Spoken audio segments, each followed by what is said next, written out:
There's a young defense lawyer. That means his job is to defend people in court and prove that they're not guilty. His name is Kevin Lomax. And halfway through the trial, he becomes aware that the man he's defending is guilty. And part of him thinks, well, the right thing to do would be to abandon the case. But Kevin has never lost a case. Not once. And abandoning this case now could be abandoning future career prospects, his reputation, and his perfect record. And we like to have a perfect record, don't we? In the movie The Devil's Advocate, Kevin wins the case. And he keeps his perfect record. And he's offered a job by a big New York City law firm run by a man called John Milton. And so he and his wife, Mary Ann, they move to New York and they start a new job. He continues to be really successful. Now, you may have worked out, because I said the title of the film, Devil's Advocate, that John Milton, the man who he's now working for, is really the devil.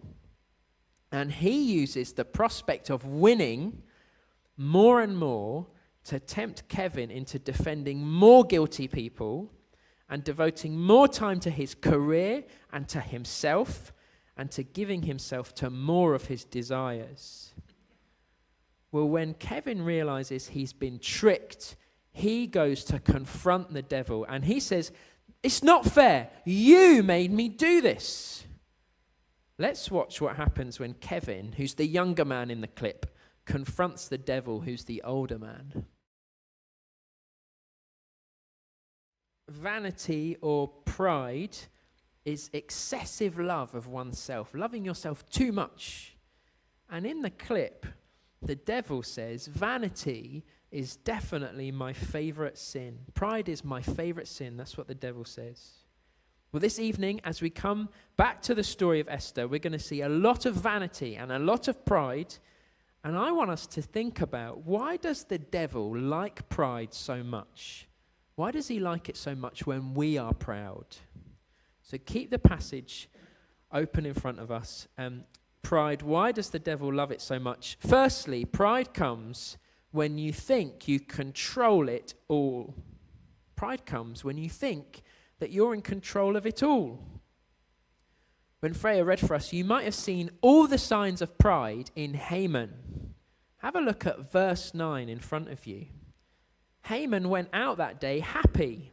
He's just come from a banquet where he's been singled out by the queen herself to eat with her and the king. He's the top dog of the whole of the Persian Empire, really, the whole of the world. The most important man, apart from Xerxes, and even the queen seems to recognize it. How nice that must be for Haman's ego and his self-esteem. No wonder he's happy. But then he has a mood swing. When he saw Mordecai at the king's gate and observed that he neither rose nor showed fear in his presence, he was filled with rage. 1 minute, Haman's happy that the king and the queen think he's important, but when he remembers that Mordecai doesn't rise for him, and Mordecai doesn't think he's as important as Haman likes to think, he's suddenly filled with rage. What a mood swing that is. Can I have a volunteer? Actually, 2 volunteers. Oh, Chris, you're already on your feet. Up you come. I would like you to have a balloon race. Anyone else want to? April, up you come. So I'm going to give you this. This is a balloon pump. You're going to hold it with your fingers there. And you're going to pump up a balloon. And I want to see who's the first person to make it burst by just pumping it up. It might make you jump a bit, but it'll be okay. So hold it really tight there around the edge, and then you're going to pump it like that. Okay, off you go. Do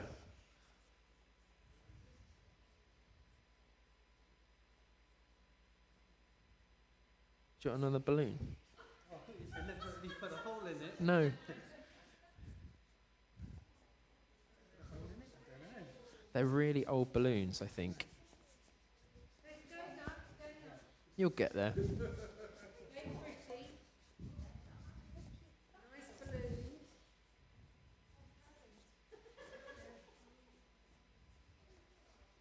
Don't burst it nearly.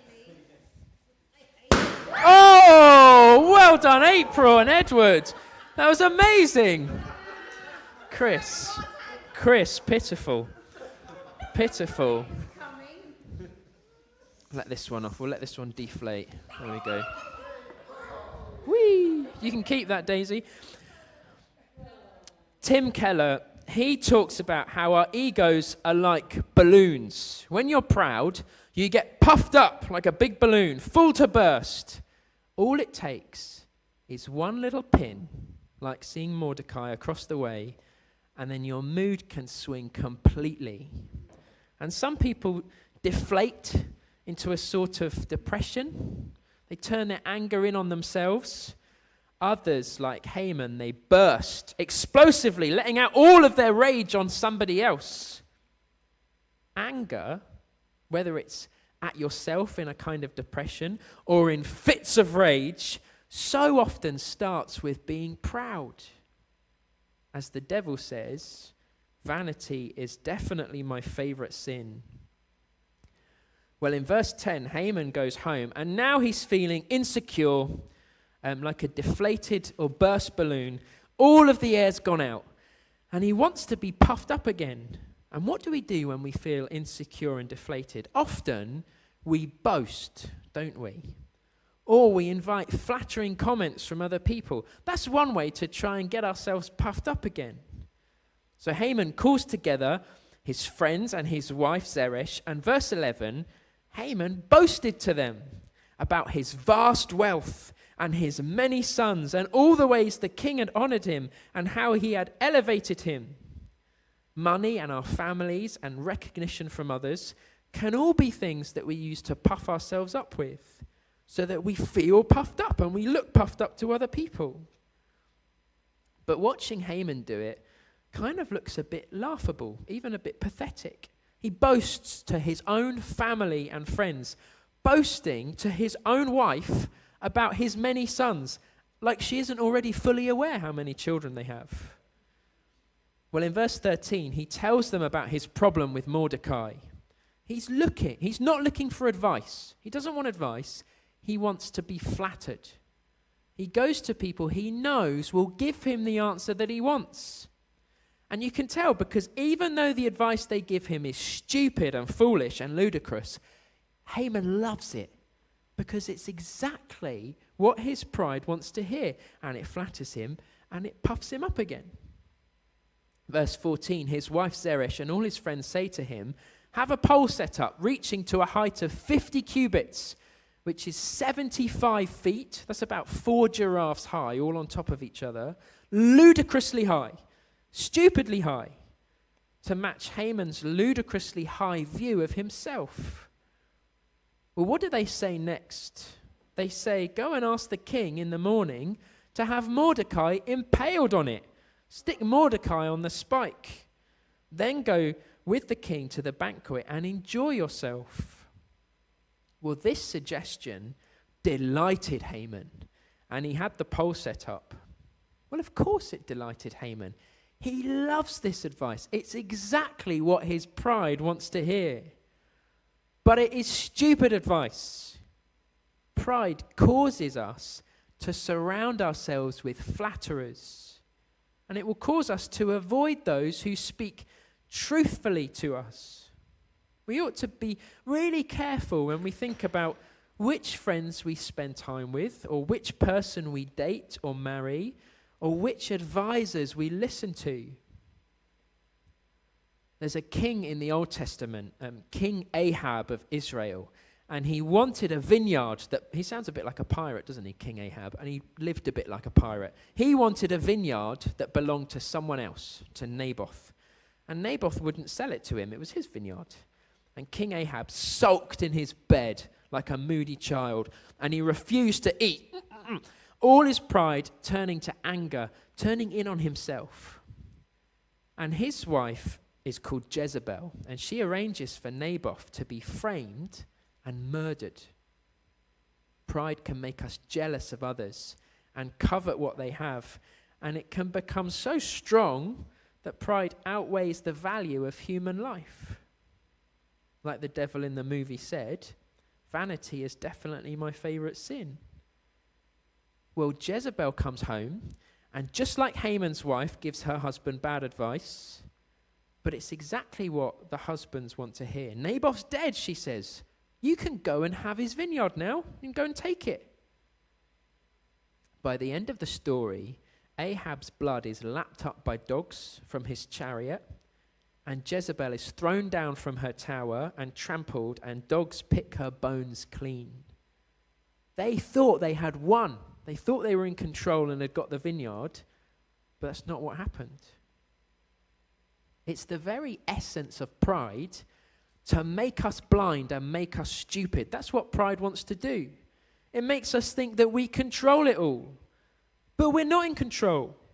We're not in control. If you've been following our evening services in the book of Esther, you might remember these dominoes. They're all lined up on the table.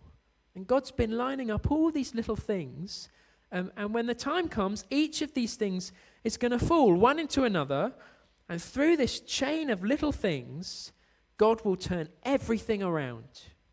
Haman thinks he has control, but the reality is that God is in control. And Haman is blind and stupid, and he doesn't realize.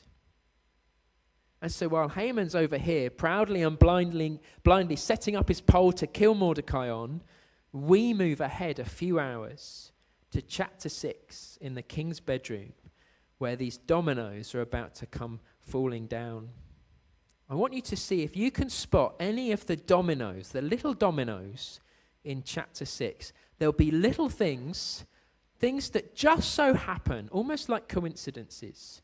They're the things that God has set up. Chapter 6, verse 1.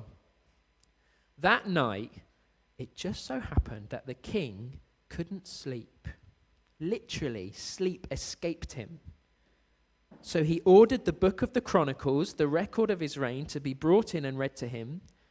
Well, of all of the pages and all the volumes of all the details of his reign, where do they turn? Verse 2, it was found recorded there that Mordecai had exposed Bigthana and Teresh, two of the king's officers who guarded the doorway, who had conspired to assassinate King Xerxes. Maybe you can remember way back a few months ago when we looked at, I think it was chapter 2 in our series. Well, that just so happens to be the page they turned to. And if you were here, you might remember at the time we said it was strange that Mordecai's loyalty to the king went unrewarded. And Xerxes agrees in verse 3. What honor and recognition has Mordecai received for this? The king asked. Well, it just so happened that nothing has been done for him, his attendants answered. Well, the king is now fully awake. He tried to take control of his sleep schedule by having a boring book read to him. But even the king of Persia isn't in control of his own actions. And so these little things, these just so happens, have now fully woken up King Xerxes. Verse 4, the king said, who's in the court? Let's put this right. Let's sort this out.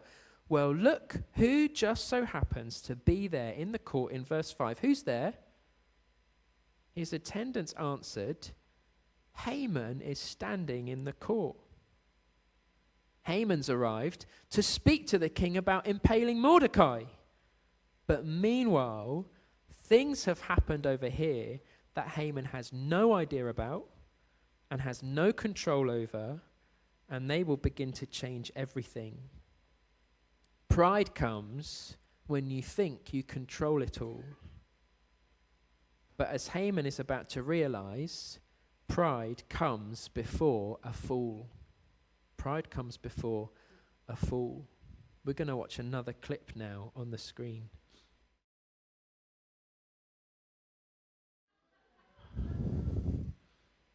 I do feel a bit bad for her, but I think it's the dance that makes it so much worse. The little dance that she does. It's one of the most famous proverbs in the Bible, isn't it? Pride comes before destruction, a haughty spirit before a fall. If you puff up a balloon too much, what happens, April, when you puff up a balloon too much? It pops, it bursts, and Haman's pride is about to pop. Verse 6, chapter 6. In comes Haman, totally oblivious, and the king asks him, what should be done for the man the king delights to honor? Well, this is just music to Haman's proud ears, isn't it? Look at the next bit. Now Haman thought to himself, who is there that the king would rather honor than me? Maybe he does that sort of dance thing. He's completely blinded by his vanity. And he makes the most ludicrous request you've ever heard. What can he ask for himself? He can't ask for a promotion. That would be the normal kind of reward. But he's the number 2 guy in the whole empire, second only to the king. He can't have the king's job. So what does he want most? Well, he wants his ego massaged, doesn't he? He wants to feel good and puffed up and proud. Verse 7, so Haman answered the king, for the man the king delights to honor, have them bring a royal robe the king has worn, and a horse the king has ridden, one with a royal crest placed on its head. Xerxes, I'd like to wear your clothes, please, and ride on your horse. And I'd like to dress up as you and pretend to be you. Then he says, let the robe and the horse be entrusted to one of the king's most noble princes. Let them robe the man the king delights to honor, me, and lead him on the horse through the city streets, proclaiming before him, this is what is done for the man the king delights to honor. Haman says, parade me around so everyone can realize just how brilliant I really am. It's ludicrous pride. But pride comes before a fall. And here comes the fall. Are you ready? I want you to picture Haman's face, grinning at the thought of it all, and then look at verse 10, and we'll read it. The king says, go at once. Okay, yeah, can do that. Get the robe and the horse, and yeah, I can do that. And do just as you have suggested. Yep, I can do that. For Mordecai, the Jew. Can you imagine his face? And in verse 11, Haman gets the horse and the robe, and it's Haman who leads Mordecai through the streets. He left his house thinking he was going to kill this man on a big spike. And now instead he finds himself proclaiming, this is what is done for the man the king delights to honor. The tables are turning. The honor that Haman lusted after is now showered on his worst enemy. The man who was condemned to death is now exalted. There is a reversal happening in Persia. And it's a reversal that God is doing. And it starts right here.